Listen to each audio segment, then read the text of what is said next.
பொல்லாத ஆவி யாருக்கு பிடிச்சிருந்துச்சு? சவுலுக்கு பிடிச்சிருந்துச்சு. அந்த நேரத்துல தாவீது அவனுக்கு ஆறுதலா இருந்தோம். பலவிதமான துக்கத்தின் ஆவியோட, கண்ணீரின் ஆவியோட, வேதனையின் ஆவியோட ஜனங்கள் சுத்திட்டு இருக்கிறாங்க. அப்படிப்பட்ட ஜனங்களுக்கு தாவீது ஆறுதல் கொடுக்கிற ஒரு மனிதனா இருந்தான். உன் வாழ்க்கை மற்றவங்களுக்கு ஆறுதலா இருக்கும். மற்றவங்க நீ வந்தா சந்தோஷப்படணும், நீ வந்தா மகிழ்ச்சி அடையணும். அதுதான் என் வாழ்க்கை. நீ வந்தா உன்னை ஆர்டர் பண்ணணும். நான் சொல்றேன், இந்த உலகத்துல எத்தனையோ பேருக்கு, நிறைய பேருக்கு ஆறுதல் தேவைப்படுது. அல்ல, பலவித பிரச்சனையில சிக்கிட்டு இருக்காங்க, பலவித போராட்டத்துல சிக்கிட்டு இருக்காங்க, வாழ்வா சாவான்னு ஓடிட்டு இருக்காங்க, வாழ்க்கையில பல கஷ்டத்துல உட்கார்ந்துட்டு இருக்காங்க.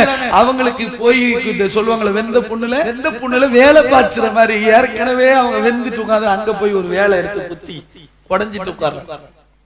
சிலருக்கு நல்லா இருந்தா பிடிக்காது, நல்லா இருந்தா. நான் சொல்றேன், நிறைய பொல்லாத ஆவினால் நிறைய பேர் தாக்கப்பட்டிருப்பாங்க. நீ அவங்களுக்கு எல்லாம் ஆறுதலின் தைலமா இருக்கு. உன்னால யாருக்கும் உபத்திரமா இருக்கும். பக்கத்துல கைப்பிடிச்சு சொல்லுங்களேன், உங்களாலேயும் என்னாலேயும் யாருக்கும் உபத்திரம் வரக்கூடாது.